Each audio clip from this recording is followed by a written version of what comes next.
राम राम सा। हम एक सीरीज चला रहे थे RS 2024 के जो मेंस के पेपर हुए थे उनको एनालाइज करने की कि डिफ़िकल्टी लेवल क्या रह सकता है, मार्किंग पैटर्न क्या रह सकता है, कौन सा स्टूडेंट जो एक्स्ट्रा एज जो है प्राप्त कर सकता है।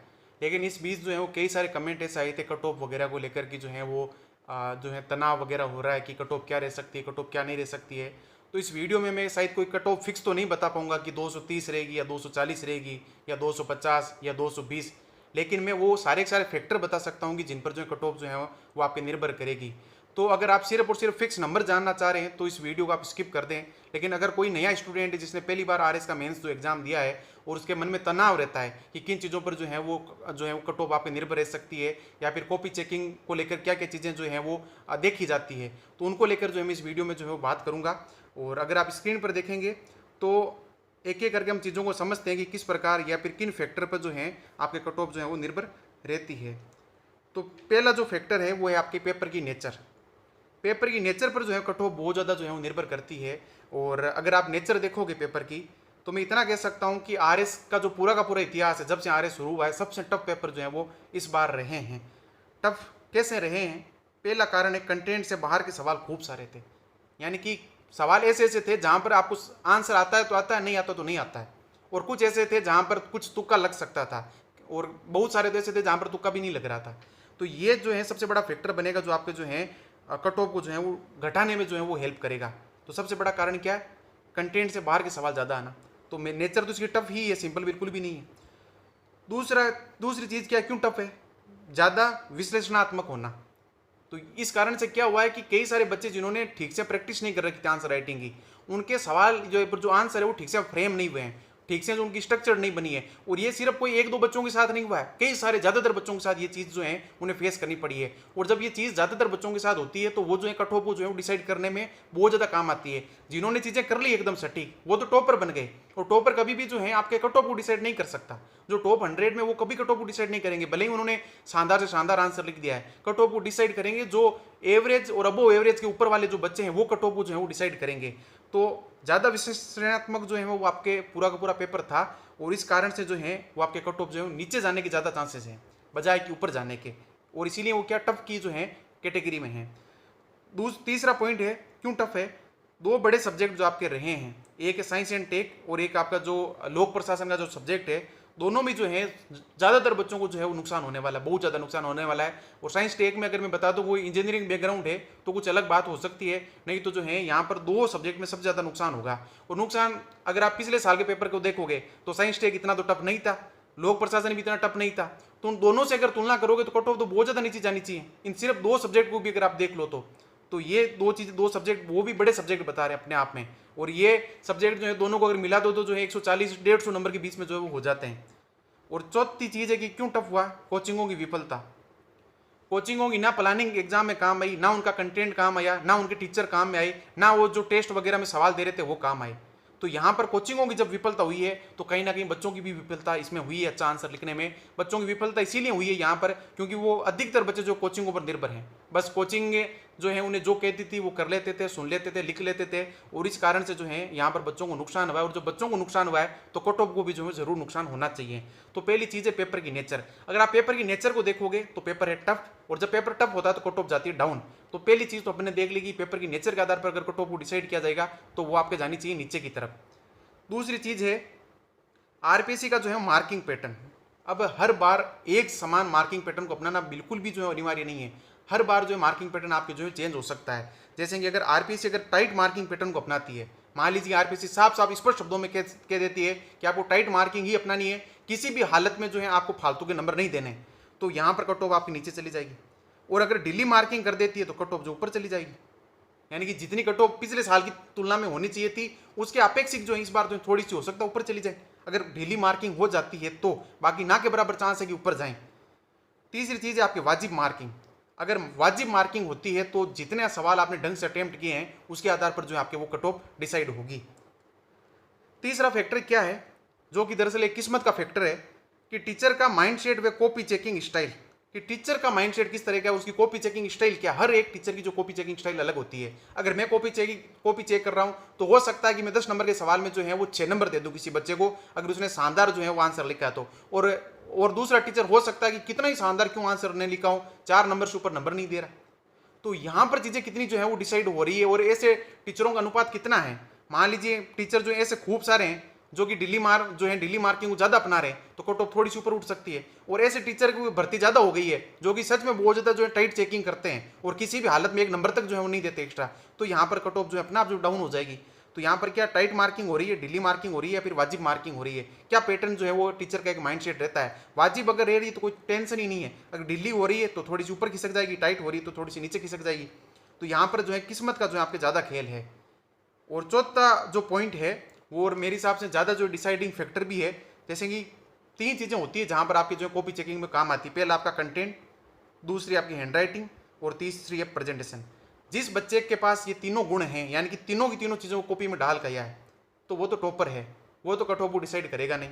और बाकी जितने भी बच्चे हैं, मान लीजिए कि किसी बाकी जो है मिश्रित टाइप के बच्चे मिक्स्ड हो रखे हैं, तो वहाँ पर कितने में जो है बीच के जो हैं कि भाई किसी का कंटेंट अच्छा है लेकिन हैंडराइटिंग थोड़ी सी वीक है, लेकिन प्रेजेंट चीज़ों को करते हैं वो ठीक ठाक है, और किसी की हैंडराइटिंग और प्रेजेंट चीज़ों को करने की ठीक ठाक है, लेकिन कंटेंट जो है बस यानी कि हैंडराइटिंग और प्रेजेंटेशन जो है वो अच्छी है, लेकिन हैंडराइटिंग जो कंटेंट जो है आपका जो है वो बस ठीक ठाक है।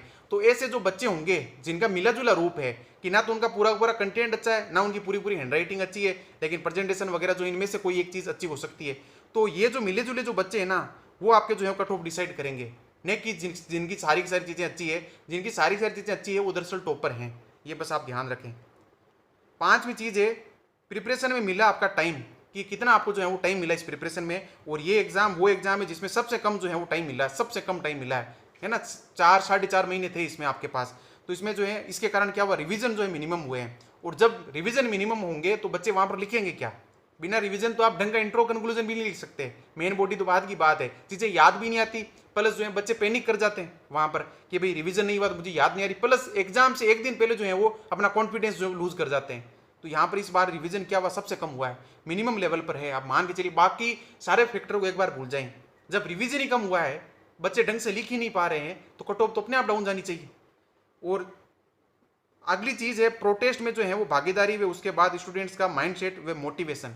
प्रोटेस्ट में कई सारे स्टूडेंट जो है उन्होंने भागीदारी की थी, कुछ वहाँ पर गए, कुछ ऑनलाइन थे या फिर अपने घर पर थे, तो उनके माइंडसेट को भी तो चीज़ें जो हैं वो यानी बहुत ज़्यादा इफेक्ट की थी। तो उसके कारण क्या होगा कि कट ऑफ जो है और डाउन जा सकती है। यानी कि प्रोटेस्ट कई सारे ऐसे बच्चे थे तो लास्ट तक वहीं पर थे, और कुछ घर पर जो थे उनका भी माइंड वहाँ पर जा रहा था कि पेपर जो है वो पोस्टपोन हो जाए। तो इसके कारण क्या होगा, ढंग से पढ़ाई नहीं हो पाएगी, रिवीजन उनका ढंग से नहीं हो पाएगा। प्लस लास्ट में जाकर अब जब पता लगा कि पेपर कैंसिल नहीं होगा, और कई सारों को ऐसा लग रहा था कि पेपर जो है 100% ही जो है वो कैंसिल होगा, नेताओं के जो है जो भी बयान थे उनके उन पर विश्वास किया था, उसके कारण क्या उनका माइंडसेट एकदम से खराब हो गया पूरा का पूरा, और मोटिवेशन भी डाउन हो गया कि ये क्या हो गया, हमारा तो मन ही नहीं पेपर देने का। और कई सारों ने जो है जिनकी अच्छी प्रिपरेशन चल रही थी, रिवीजन वगैरह सब कुछ शानदार था, टेस्टों में अच्छे नंबर आ रहे थे, उन्होंने भी जो है लास्ट में अपनी पढ़ाई खराब कर ली। तो इसके कारण भी क्या होनी चाहिए, कट ऑफ आपके डाउन जानी चाहिए एक तरीके से। 7वीं चीज़ है पेपर 4 में बढ़त, कि कोई अब सारे स्टूडेंट जो है पेपर 4 में किस तरह की परफॉर्मेंस करेंगे उस पर कट ऑफ निर्भर करेगी। मान लीजिए कि सब के सब बच्चे जो है वो यानी जो एवरेज प्लस अबो एवरेज है वो पेपर 4 में शानदार परफॉर्मेंस कर रहे हैं, तो कट ऑफ जो है थोड़ी सी ऊपर जा सकती है। पेपर 4 पे चीज़ें बहुत ज़्यादा डिपेंड करेगी। अब इसमें दोनों पार्ट आपको देने पड़े, हिंदी और इंग्लिश। हिंदी जो है लगभग पिछले साल के समान ही है ना, सिंपल कह सकते हैं आप, कोई बहुत ज़्यादा टफ तो नहीं थी। इंग्लिश जो है यहाँ पर टफ है सच में, ठीक है। और अगर आप आरपीसी अगर टफ मार्किंग करती है तो 80 नंबर जो अच्छे नंबर हैं, और यानी कि और मॉडरेट टाइप की करती है तो 100 नंबर अच्छे हैं यहाँ पर।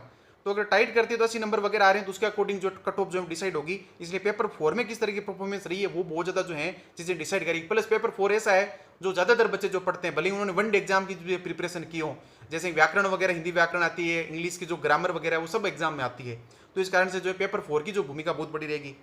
और 8वां पार्ट है आपके राजस्थान जो स्पेसिफिक जो सवालों की स्थिति कैसी रही है। राजस्थान स्पेसिफिक जो सवाल हैं वो उनकी हालत पर चीज़ें भी बहुत ज़्यादा डिपेंड करेगी, क्योंकि ज़्यादातर जो आरएस में बच्चे जो एग्जाम वगैरह देते हैं उनके आरएस स्पेसिफिक जो सब्जेक्ट होते हैं वो बड़े मजबूत होते हैं, और जब आरएस स्पेसिफिक सब्जेक्ट पर आरपीसी चोट करती है ना, तो जो उनको बहुत ज़्यादा नुकसान होता है। जैसे कि अब राजस्थान हिस्ट्री उसमें सवाल आ गया हाथ का खुरप, तो वहाँ पर अब आरएस का बच्चा जो यानी जो राजस्थान आरएस स्पेसिफिक प्रिपरेशन कर रहा था उसको उन्होंने नुकसान कर दिया। अब जंतर मंतर में जो उन्होंने वो सम्राट यंत्र वाला सवाल पूछ लिया, वहाँ पर उनको वहाँ पर और नुकसान कर दिया उन्होंने। और प्लस ऐसे ही पॉलिटी के जो सवाल थे, राजस्थान के पार्ट को ना के बराबर दिया, मुश्किल से एक सवाल 10 नंबर वाला दिया है, वहाँ पर उन पर जो उन चोट कर दी। प्लस आपका जो लोक प्रशासन का सब्जेक्ट है यूपीएससी में भी है वो, लेकिन इस लेवल का नहीं है, इतना स्पेसिफिक, इतना यानी कि रट्टा मारने वाला कंटेंट वहाँ पर बिल्कुल भी नहीं है, वहाँ पर अलग तरह की चीज़ें हैं। इसलिए यूपीएससी वालों को कोई लोक प्रशासन में बहुत ज़्यादा मदद मिलने वाली थी नहीं, लेकिन इस सब्जेक्ट इसके कारण क्या हुआ, आरएस वाले बच्चों को जो बहुत ज़्यादा नुकसान हो गया इन चीज़ों के कारण। और पूरा का पूरा जब लोक प्रशासन पर चोट हुई तो चीज़ें जो है और ज़्यादा जो नुकसान में जाएगी और कट ऑफ और ज़्यादा जो है डाउन जा सकती है। तो यहाँ पर आरएस स्पेसिफिक जो सब्जेक्ट थे प्लस जो छोटे सब्जेक्ट थे उन पर भी आरपीसी ने चोट कर दी। और यूपीएससी में कई सारे से छोटे सब्जेक्ट हैं वो वहाँ पर है नहीं, इसलिए उनको भी जो है पहले से मदद नहीं मिल रही थी, लेकिन जो आरएस स्पेसिफिक में थे जिनको एक बढ़त थी वहाँ पर उनको बढ़त को कम कर दिया। इस कारण से अगर इन चीज़ों को भी देखोगे तो कट ऑफ थोड़ी सी और नीचे जा सकती है। अब ये 8 फैक्टर है जिन पर जो है कट ऑफ निर्भर करेगी। अगर हम आठों को अगर फैक्टर देखें सारों की, तो ऐसा लगता है कि कट ऑफ जो डाउन की तरफ जानी चाहिए, लेकिन 3 पैटर्न जो है कट ऑफ के जो है फॉलो हो सकते हैं मेरे हिसाब से। पहला जो पैटर्न फॉलो हो सकता है और जिसके चांसेस बहुत ज़्यादा हैं, पहला क्या है कि पिछली बार से जो कट ऑफ मार्क्स हैं वो काफ़ी कम जा सकते हैं, ये ध्यान रखिए, काफ़ी कम कह रहा हूँ मैं, कोई 1-2 नंबर कम नहीं कह रहा हूँ, काफ़ी कम। और काफ़ी कम को आपको पता ही है ना कि क्या कारण है। अभी मैंने पीछे बताया था साइंस टेक पूरा का पूरा आरपीएससी लगभग 50% खा गई इस एक सब्जेक्ट को, लोक प्रशासन को खा गई आरपीएससी, ठीक है ना। प्लस इथिक्स को भी अगर मैं कहूँगा, इथिक्स में सवाल तो थे भी यहाँ सब समझ में आ रहे थे, लेकिन आरएस जो स्पेसिफिक जो बच्चे थे उन्होंने आंसर राइटिंग वगैरह जो इतनी अच्छे लेवल पर नहीं की थी, सवाल नहीं आ गए, कोचिंगों वाले उतने सवाल आए नहीं, इस कारण से इथिक्स में भी उनको एक बड़े सब्जेक्ट में जो नुकसान हो जाएगा। ज्योग्राफी को आप छोड़ दीजिए, तो पेपर 2 में साइंस टेक और इथिक्स में भी नुकसान होगा बच्चों को बहुत ज़्यादा, और वहाँ पर पेपर 3 में लोक प्रशासन में नुकसान होगा, प्लस पॉलिटी में भी नुकसान होगा, ये ध्यान रखना आप, क्योंकि सवाल थोड़े से जो है विश्लेषण के जो ज़्यादा थे, उस तरह के सिंपल सवाल नहीं थे जो पहले आ रहे थे। पेपर फर्स्ट में तो फिर भी चीज़ें जो है ठीक चल रही थी कि हाँ इकोनॉमिक्स में जो है ठीक ठाक आ गया, हिस्ट्री पार्ट में थोड़ा जो है विश्लेषण वहाँ पर और आ गया, तो वहाँ पर थोड़ा नुकसान हो सकता है। बाकी आप पेपर सारे पेपरों को अगर छोटे सब्जेक्ट देखोगे तो वहाँ पर भी थोड़ा बहुत जो है वो नुकसान, या फिर पिछले साल से अगर बराबर भी मान लोगे तो भी आपको ये लगेगा कि जो कट ऑफ जो नीचे जानी चाहिए, और पेपर 4 में लगभग चीज़ें बराबर ही चल रही है। तो पेपर की नेचर के आधार पर जो है यही जो है ज़्यादा संभावना है कि कट ऑफ आपके वो डाउन जाएगी और काफ़ी नंबर डाउन जा सकती है। तो सबसे ज़्यादा संभावना आपके यही है।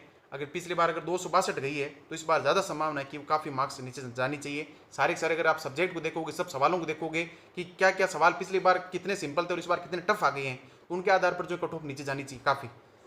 दूसरी संभावना क्या हो सकती है कि पिछली बार के समान चली जाए। अब ये थोड़ा सा जो है संयोग हो जाता है कि यहाँ पिछली बार के समान जो है वो जाए, कैसे हो सकती है, अगर मॉडरेट मार्किंग पैटर्न अपना लें, यानी पिछली बार से तो पेपर बहुत ज़्यादा टफ है, ये सबको पता है, लेकिन आरपीएससी कहते हैं भाई साहब आप बहुत ज़्यादा टफ भी मत करो और बहुत ज़्यादा जो सिंपल भी मत करो, मॉडरेट में रख दो। इस कारण से ये हो सकता है कि नंबर जो है मॉडरेट में रह के जो है वो 262 के करीब पहुंच जाए, 260 के आसपास या 250 के आसपास, तो वो चीज़ भी एक संभावना हो सकती है। संभावना हर तरह की हो सकती है। और तीसरी एक संभावना हो सकती है कि पिछली बार से ऊपर चली जाए, ये ना के बराबर संभावना, ना के बराबर आप मान लीजिए, नगण्य संभावना एकदम। तो यहाँ पर क्या कब हो सकता है, जब एकदम ढीली मार्किंग कर दें, 2018 वगैरह में जैसे मार्किंग हुई थी ना, अगर वैसी हो जाए तो भाई कुछ भी हो सकता है, कोई पता नहीं, क्योंकि उसमें तो 2018 को भी देखते हैं तो ऐसे ऐसे नंबर दे रखे हैं, कुछ समझ में नहीं आता, बच्चे ने ढंग का कुछ लिखा भी नहीं है ना तो भी नंबर दे रखे हैं। तो उस स्थिति में हम कुछ नहीं कर सकते, और ये लगभग नगण्य की संभावना है कि ऐसा कुछ हो। आरपीएससी अभी जिस दौर में चल रही है, जिस तरीके की है, उसे नहीं लगता कि कट ऑफ जो है उस तरफ जाएगी, पर असंभव सा ये मामला है पूरी तरीके से कि कट ऑफ जो है वहां पर जाए। अब अगर इस पूरे मामले को अगर आप देखोगे, समझोगे, तो पेपर की नेचर के आधार पर प्लस जो स्थितियां उस दौर में हुई थी एग्जाम के टाइम, उसके आधार पर कट ऑफ काफी नीचे जानी चाहिए मेरे अनुसार। अब मैं कोई स्पेसिफिक मार्क्स नहीं बता सकता कि भाई 230 जाएगी, 240 जाएगी, कितनी जाएगी, वो मैं बिल्कुल भी नहीं कर सकता, और वो मेरे हिसाब से वो करना भी गलत है। लेकिन जिन बच्चों ने पहली बार मेंस दिया था उनके कई सारे जो शंकाएं हैं वो दूर हो सकती है। प्लस मैं आपके लिए एक और समाधान दे देता हूँ कि अगर आपको बार बार मन में डाउट आ रहा है ना, तो आप ये कीजिए, आपने 4 पेपर दिए हैं उनको आप 3 कैटेगरी में जो है वो उनको एनालाइज कीजिए। एक तो आप खुद कीजिए सिंपल मार्किंग। सिंपल मार्किंग क्या है कि 10 में से आप 6 दे रहे हो, और एक आप कीजिए मॉडरेट मार्किंग। मॉडरेट में क्या कि भी आप 10 में से 5 दे रहे हो जो बहुत अच्छा लिखा है, और एक आप कीजिए टफ मार्किंग कि भी शानदार से शानदार लिखा तो भी 10 में से 4 नंबर ही दे रहा है। तो अगर आप क्या करोगे, इन तीनों के आधार पर देखो कि आपके नंबरों की क्या रेंज बन रही है, उसके आधार पर देख लो कि आप सेफ है या नहीं। मैं तो कहता हूँ अगर 300 भी कट ऑफ हो जाएं और तब भी जो आपके सिंपल में जो है 300 प्लस आ रहे हैं तो आप जो है सेफ हो सकते हैं। टफ में जो आपके अच्छे खासे जो नंबर आ जाएं तो आप जो है सेफ हो सकते हैं। तो 3 पैटर्न आप अपना लीजिए, और आरपीएससी भी जो है इन्हीं 3 पैटर्न के इर्द गिर्द जो है वो घूमने वाली है। कहीं भी इधर उधर से जो है वो बाहर वो नहीं जाएगी। बाकी किसी के भी जो है वो मार्क्स को जो है प्रिडिक्ट कर पाना किसी भी बच्चे के प्लस कट ऑफ को सोच पाना वो बहुत ज़्यादा मुश्किल है। लेकिन अगर आप ये चीज़ कर लेते हो तो मेरे हिसाब से संभावना है कि जो है आपके कम से कम जो मन में जो संतुष्टि है वो आ जाएगी। बाकी मेरी तरफ से यही सजेशन है कि पेपर को देखकर आपको अगले आरएस की जो प्रिपरेशन करनी चाहिए, कट ऑफ वगैरह वो बिल्कुल भी पूरी तरीके से दिमाग से निकाल देना चाहिए। कुछ भी चीज़ें हाथ में नहीं होती, मैं एक तरीके से बता रहा हूँ। जैसे कि मैं यूपीएससी जितनी बार मैंने मेंस दिया, मैं हमेशा सोचता था 800 मार्क्स जो है मेरे मेंस में आएंगे, हर बार सोचता था मैं, ठीक है। नंबर आते कितने 700 पर ही मैं रुक जाता था, 100 नंबर का गैप आ जाता था। खुद सोचिए आप। और मैं भी सारी चीज़ें सोचता था कि यहाँ पर इतने नंबर आ जाएंगे, यहाँ पर इतने नंबर आ जाएंगे। फिर भी वहाँ तो मान लेते हैं कि सब्जेक्टिविटी थोड़ी सी ज़्यादा है, पेपर भी ज़्यादा होते हैं, है ना, और प्लस बड़े सवाल होते हैं। लेकिन आप आरएस में कम से कम थोड़ी सी स्पेसिफिक ज़्यादा चीज़ें हैं, छोटे सवाल भी हैं, सब्जेक्ट भी कम है, 4 सब्जेक्ट हैं। वहाँ पर जो है पेपर तो 9 होते हैं लेकिन 7 जो पेपर होते हैं उनके नंबर जुड़ते हैं। ऐसे वगैरह में बहुत ज़्यादा चीज़ें जो है सब्जेक्टिव है। जैसे मेरे इस बार ऐसे में जो है यूपीएससी में सिर्फ 44 नंबर का नुकसान जो ऐसे में हो गया। अगर वो 44 में नुकसान नहीं होता तो इंटरव्यू कॉल हो जाता। तो इन सब चीज़ों का हम कुछ नहीं कर सकते। तो इसीलिए आप जो है एकदम जो निश्चित रहिए कि कट ऑफ क्या रहेगी क्या नहीं रहेगी, उन चीज़ों से डरना नहीं है बिल्कुल भी। कट ऑफ मैं तो कहता हूँ कितनी भी रहे, हाई रहेगी तो उससे कुछ फर्क नहीं पड़ेगा, कम रहेगी तो भी उससे कुछ फर्क नहीं पड़ेगा।